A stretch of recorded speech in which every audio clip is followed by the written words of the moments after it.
selanjutnya yaitu kami sampaikan terkait dengan paparan pengalihan akreditasi program studi dari Badan Akreditasi Nasional Perguruan Tinggi ke Lembaga Akreditasi Mandiri oleh Bapak Bambang Surya Atmono. Untuk itu kepada Bapak Bambang, waktu dan tempat kami persilahkan. Bismillahirrahmanirrahim. Assalamualaikum warahmatullahi wabarakatuh. Yang saya hormati Menteri Pendidikan, Kebudayaan, Riset dan Teknologi Republik Indonesia, Mas Nadiem Makarim. Yang saya hormati Ibu Sekretaris Jenderal Kemdikbudristek.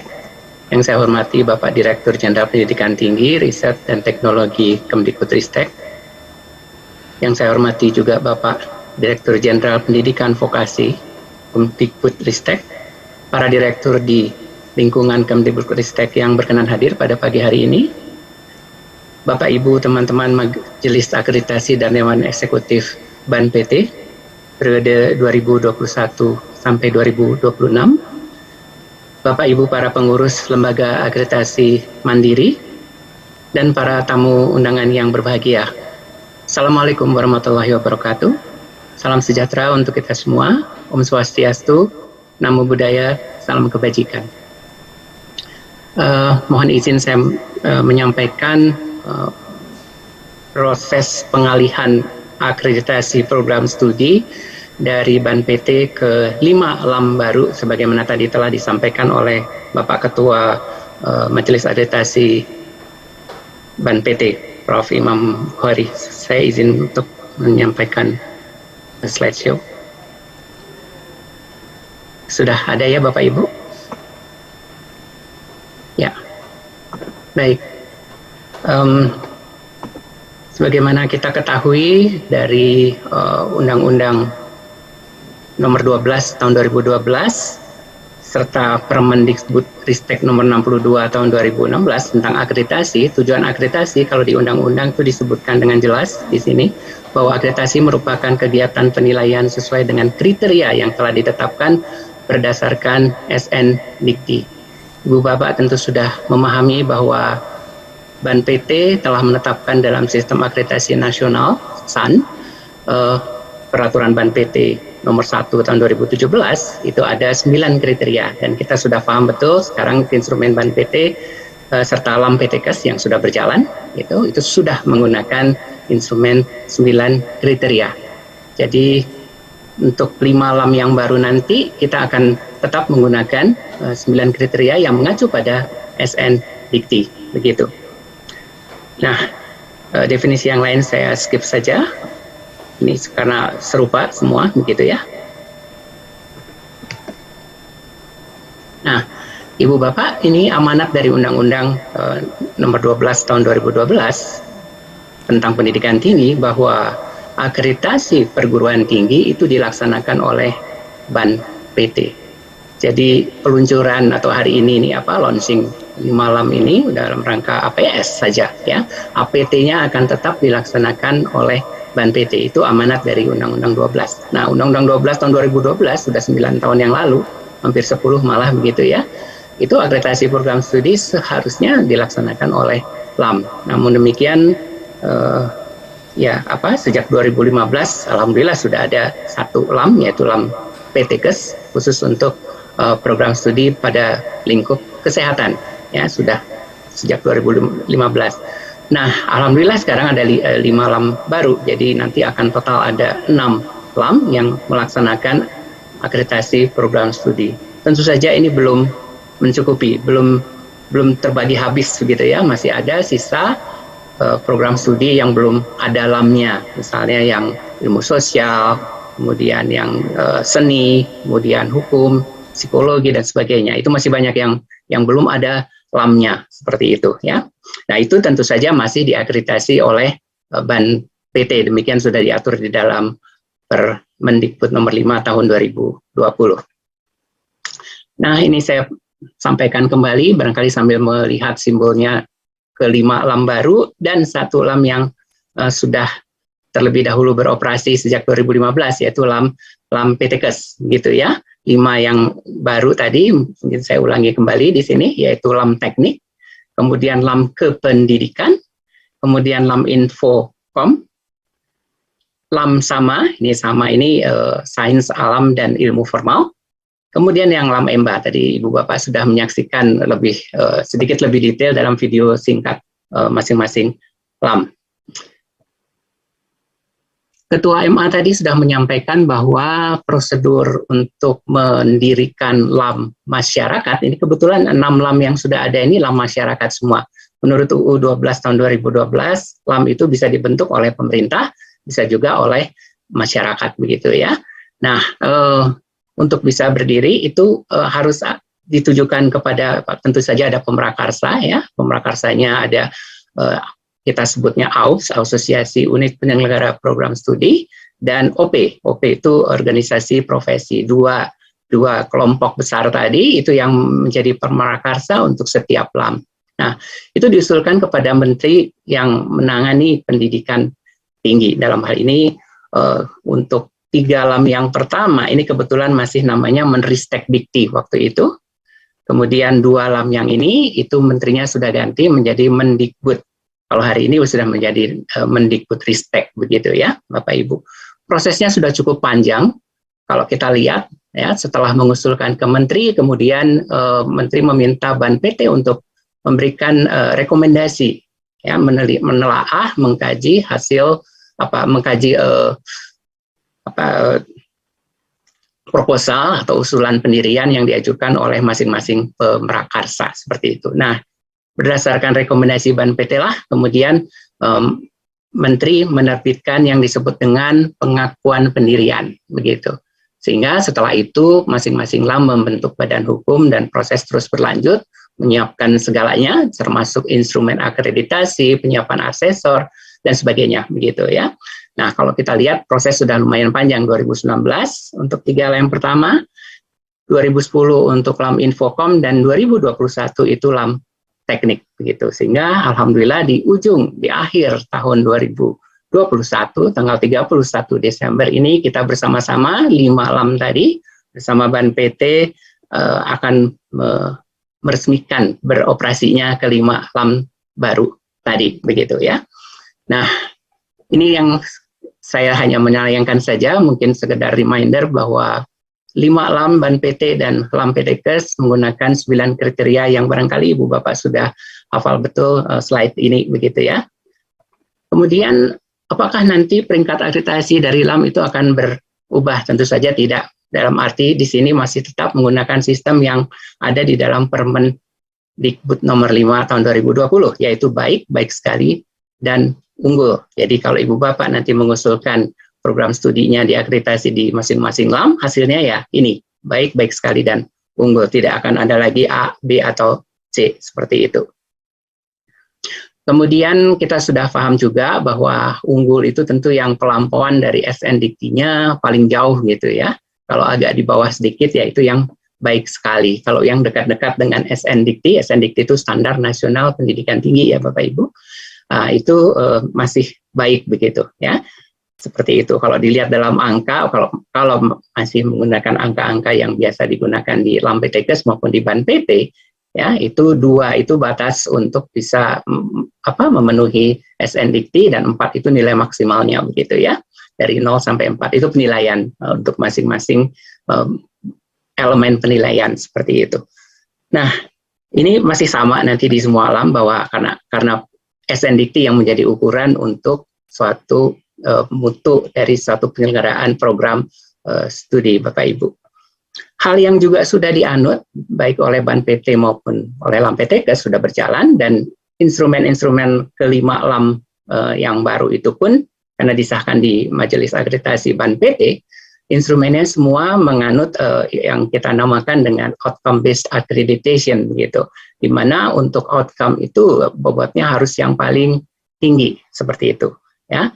Dan di bawah itu adalah bobot untuk proses, dan inputnya itu yang terendah. Ini sama saya sebut saja sekarang 7 lembaga akreditasi begitu ya, Ban PT dan 6 LAM. Ini semua sama seperti ini.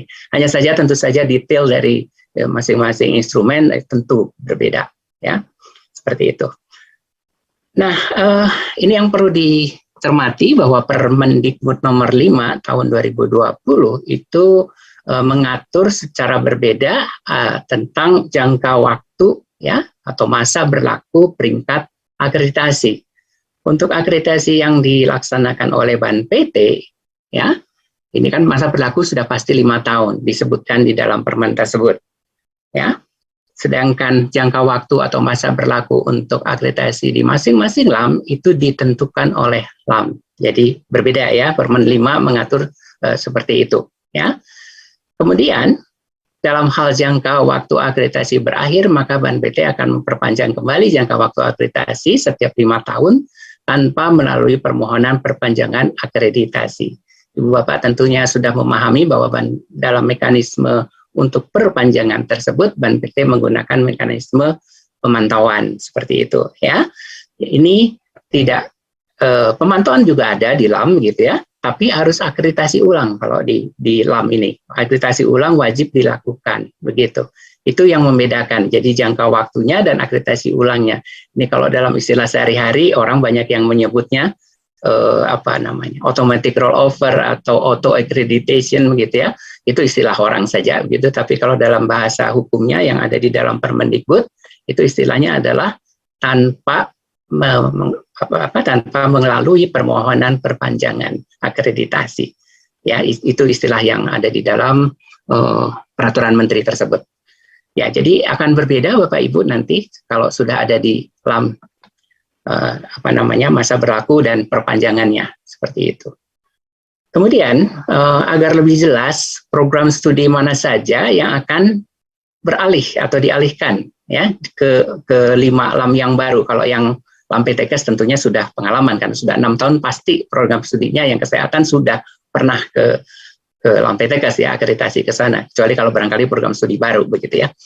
Nah, untuk 5 yang baru itu dapat dilihat di dalam keputusan Menteri Pendidikan, Kebudayaan, Riset dan Teknologi ya, Mendikbudristek nomor 186/M/2021 tentang program studi yang diakreditasi oleh LAM. Di situ ada daftarnya, mana yang masuk ke LAM teknik, mana yang masuk ke LAM kependidikan dan sebagainya. Ya, mana yang masuk ke LAM EMBA dan sebagainya, begitu. Ya, Ibu Bapak yang judulnya judul program studinya atau nama program studinya barangkali nyerempet-nyerempet misalnya ya. Teknik dan manajemen industri barangkali begitu ya, ada program studi yang namanya itu. Nah, lihat saja nanti masuknya ke LAM teknik atau ke LAM EMBA gitu misalnya, karena ada kata manajemen dan ada kata teknik. Nanti silahkan yang dilihat adalah ini Kemendikbudristek ini begitu, yang tentu saja bisa di-download di website kementerian begitu Bapak Ibu. Nah, bagaimana program studi yang lain? Apakah ikut ke LAM? Jawabannya tentu tidak ya. Program studi yang lain yang tidak tercantum di dalam Kepmen ini itu masih diakreditasi seperti biasa, prosesnya juga di BAN PT ya, yang melaksanakan akreditasi adalah BAN PT untuk prodi yang lain, misalnya saja keagamaan ya atau seni dan sebagainya. Saya kira ya banyak sekali contoh yang masih belum ada LAM-nya, itu masih ke BAN PT ya, seperti itu Bapak Ibu. Nah, ini sudah diatur tentang transisinya Bapak Ibu. Nah, Ibu Bapak yang hari ini kebetulan mengikuti acara ini di YouTube atau sekarang ada hadir di Zoom gitu ya, mungkin berpikiran, wah besok pagi kita mengusulkan akreditasinya ke LAM. Itu belum demikian Bapak Ibu. Ada masa transisi 3 bulan gitu ya. Jadi hari ini kita launching bahwa LAM sudah siap gitu. Nah, setelah hari ini itu ada jangka waktu transisi 3 bulan. Ya, ini sudah diatur sebelumnya, bukan tiba-tiba ada gitu ya. Diatur di dalam peraturan BAN PT nomor 9 tahun 2020.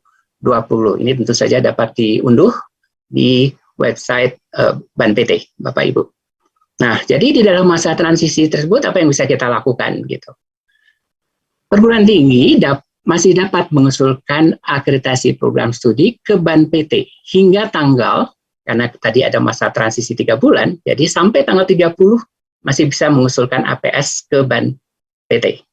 Baik itu yang misalnya ingin menaikkan peringkat, sekarang baik gitu, ingin mendapat atau C barangkali ya, ada yang C, ada yang baik begitu ya. ingin mendapatkan peringkat baik sekali atau bahkan mau loncat ke unggul barangkali, itu masih bisa paling lambat tanggal 30 Maret. Ini yang saya bicarakan adalah program studi yang akan beralih ke LAM. Kalau program studinya tidak beralih ke LAM ya itu biasa aja, seperti biasa lah, masih berjalan di BAN PT gitu ya. Ini sekali lagi slide ini hanya applies to atau berlaku pada program studi yang LAM-nya akan memulai menerima akreditasi pada tanggal 31 ini ya. Usulan akreditasi mulai 31 Maret 2022 itu APS, usulan APS tidak dapat lagi disampaikan ke BAN PT dan harus disampaikan ke LAM. Begitu. Kalau ke LAM ini tentu saja instrumen akreditasi yang digunakan adalah instrumen akreditasi LAM, masing-masing LAM gitu. Itu saya rasa sudah jelas ya. Kalau mau akreditasi ke LAM teknik ya jangan pakai instrumennya LAM EMBA barangkali gitu ya. Itu sudah jelas saya rasa ya, masing-masing LAM. Kemudian Bapak Ibu ini barangkali ini juga dalam rangka transisi APS yang dapat diusulkan ya, ini karena ada angkanya sebagaimana dimaksud pada butir 2A ini, karena ini butir yang ada di dalam press release. Press release-nya nanti akan di-upload ke websitenya BAN PT, Ibu Bapak bisa mengunduhnya dan akan segera disosialisasikan gitu ya, press release. Butir 2A itu yang ini maksudnya. Yang ini, yang siapa yang bisa mengusulkan ini ya. Itu ada, atau akreditasi apakah yang bisa diusulkan, APS yang berakhir atau kadaluarsanya sebelum tanggal 1 Juli 2022. Jadi yang kadaluarsanya misalnya masih bulan Mei 2022 atau bulan April 2022, ini kan tadi Maret LAM-nya mulai terima. Tapi kalau yang kadaluarsanya April dan Mei bisa ke BAN PT, tapi harus mengusulkannya ketika masa transisi. Nggak boleh lagi kalau sudah tanggal 31 begitu. Misalnya di bulan April masih mau mengusulkannya ke BAN PT, sudah tidak bisa lagi begitu. Nah, bagaimana, biasanya ada pertanyaan, gimana kalau yang kadaluarsanya Agustus atau September 2022? Ya, itu tentu saja sudah harus ke LAM, sudah tidak lagi bisa dimajukan di dalam masa transisi ke BAN PT ini. Begitu, saya rasa cukup jelas ya. Kemudian butir yang ketiga ini, di sini BAN PT masih tetap melaksanakan, nah karena tadi sudah kami sampaikan bahwa di BAN PT itu ada perpanjangan tanpa pengajuan, kan begitu ya, perpanjangan peringkat akreditasi tanpa pengajuan tadi. Nah itu masih tetap bisa dilakukan di masa transisi. Untuk siapa? Untuk yang APS-nya ya berakhir atau kadaluarsanya sebelum tanggal 31, artinya sebelum LAM-nya menerima akreditasi. Jadi untuk yang APS-nya berakhir di bulan April, di bulan Mei, apalagi di bulan November 2022 tahun depan begitu, ya tidak akan ada perpanjangan tanpa pengajuan yang dilakukan oleh BAN PT. Begitu. Jadi hanya yang ini. Seperti itu, ya. Nah, bagaimana sekarang dengan yang setelah tanggal 31 ini, setelah masa transisi? Ya, tadi sudah kami sampaikan untuk yang ini, ya. Jadi saya tidak ulang kembali. Sementara yang ini terhitung sejak 31 Maret 2022, artinya masa transisi sudah usai. Usulan APS tidak dapat lagi disampaikan ke BAN PT dan harus disampaikan ke LAM. Nah, Bapak Ibu, ini masih ada hal detail yang perlu disampaikan juga, sedikit detail, yaitu perpanjangan tanpa pengajuan yang lewat pemantauan itu kan BAN PT melakukannya jauh sebelum beberapa bulan gitu ya, sebelum berakhirnya masa akreditasi, begitu kan, sebelum kadaluarsa. Jadi ada yang masih berproses sekarang, belum ada hasilnya, begitu kan, sekarang masih berproses. Nah, Ibu Bapak di sini dituliskan bahwa BAN PT tidak lagi melakukan perpanjangan peringkat akreditasi tanpa pengajuan, ya, bagi APS yang berakhir atau kadaluarsa terhitung sejak 31 Maret. Jadi yang kadaluarsanya masih 30 Maret atau 29 Maret itu masih akan dapat perpanjangan tanpa pengajuan dari BAN PT. Tapi yang habisnya 31 Maret, 1 April dan seterusnya itu tidak lagi begitu. Ya, dan bila mana sekarang masih ada dalam proses, barangkali yang namanya Ibu Bapak tahu kita sebut IPPA, Ya, itu masih dalam proses. Kalau dia termasuk kategori yang kadaluarsanya 31 Maret dan sesudahnya, itu prosesnya tentunya dihentikan karena memang sudah masa beroperasinya atau masa LAM kelima LAM tadi menerima usulan akreditasi begitu. Jadi proses IPPA-nya dihentikan kalau untuk yang kadaluarsanya mulai 31 dan sesudahnya. Ya, tapi kalau yang kadaluarsanya sebelum 31 artinya masih di dalam masa transisi, itu tetap diproses sampai ada hasil perpanjangan tanpa pengajuan tersebut. Itu beberapa hal detail, Bapak Ibu. Slide berikutnya ini saya hanya menunjukkan, tentu saja tidak terbaca, ini kecil sekali, apalagi yang di YouTube barangkali ya. Ini akan kami upload, ini press release, yang apa yang tadi kami sampaikan akan tertulis di dalam press release ini sehingga dapat dibaca atau dilihat lagi berulang-ulang supaya bisa difahami dengan baik. Demikian yang dapat kami sampaikan. Mudah-mudahan kita semua bisa bersama-sama mewujudkan budaya mutu, khususnya di bidang pendidikan tinggi kita, baik kita yang berfungsi sebagai pelaksana di perguruan tinggi masing-masing maupun yang berfungsi di lembaga-lembaga akreditasi. Begitu Ibu Bapak, dan di dalam forum ini ada berbagai pihak yang lain, yang asosiasi dan sebagainya. Kita semua sama-sama berupaya agar pendidikan tinggi semakin bermutu sebagaimana diharapkan di dalam Undang-Undang Nomor 12 Tahun 2012. Demikian yang dapat kami sampaikan.